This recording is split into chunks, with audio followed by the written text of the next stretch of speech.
शुरू करते हैं आज की कहानी। तीन साधु। एक औरत अपने घर से निकली। उसने घर के सामने सफ़ेद लंबी दाढ़ी में तीन साधु महात्माओं को बैठे देखा। वह उन्हें पहचान नहीं पाई। उसने कहा, मैं आप लोगों को नहीं पहचानती, बताइए क्या काम है। हमें भोजन करना है। साधुओं ने बोला, ठीक है, कृपया मेरे घर में पधारिए और भोजन ग्रहण कीजिए। क्या तुम्हारा पति घर में है? एक साधु ने प्रश्न किया।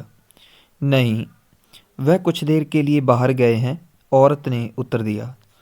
तब हम अंदर नहीं आ सकते, तीनों एक साथ बोले। थोड़ी देर में पति घर वापस आ गया।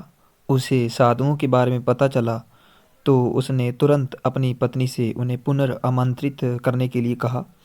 औरत ने ऐसा ही किया। वह साधुओं के समक्ष गई और बोली, जी, अब मेरे पति घर वापस आ गए हैं, कृपया आप लोग घर में प्रवेश करिए। हम किसी घर में एक साथ प्रवेश नहीं करते, साधुओं ने स्त्री को बताया। ऐसा क्यों है? औरत ने आश्चर्य से पूछा। जवाब में मध्य में खड़े साधु ने बोला, पुत्री, मेरी दाईं तरफ खड़े साधु का नाम धन और मेरी बाईं तरफ खड़े साधु का नाम सफलता है और मेरा नाम प्रेम है। अब जाओ और अपने पति से विचार विमर्श करके बताओ कि तुम हम तीनों में से किसे बुलाना चाहती हो। औरत अंदर गई और अपने पति से सारी बात बता दी। पति बेहद खुश हो गया। वाह, आनंद आ गया। चलो जल्दी से धन को बुला लेते हैं। उसके आने से हमारा घर धन दौलत से भर जाएगा और फिर कभी पैसों की कमी नहीं होगी। औरत बोली, क्यों ना हम सफलता को बुला लें।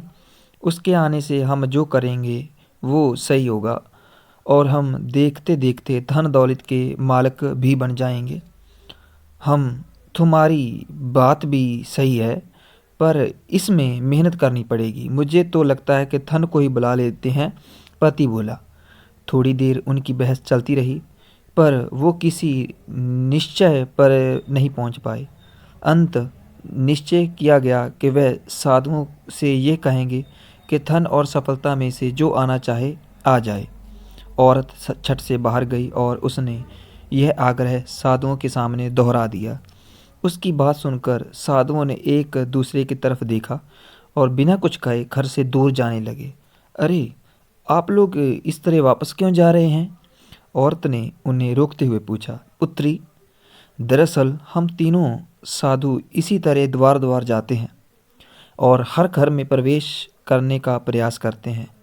जो व्यक्ति लालच में आकर धन या सफलता को बुलाता है, हम वहाँ से लौट जाते हैं, और जो अपने घर में प्रेम का वास चाहता है, उसके यहाँ बारी बारी से हम दोनों भी प्रवेश कर जाते हैं। इसलिए इतना याद रखना कि जहाँ प्रेम है वहाँ धन और सफलता की कमी नहीं होती। ऐसा कहते हुए धन और सफलता नामक साधुओं ने अपनी बात पूर्ण की। कृपया इस चैनल को सब्सक्राइब करें।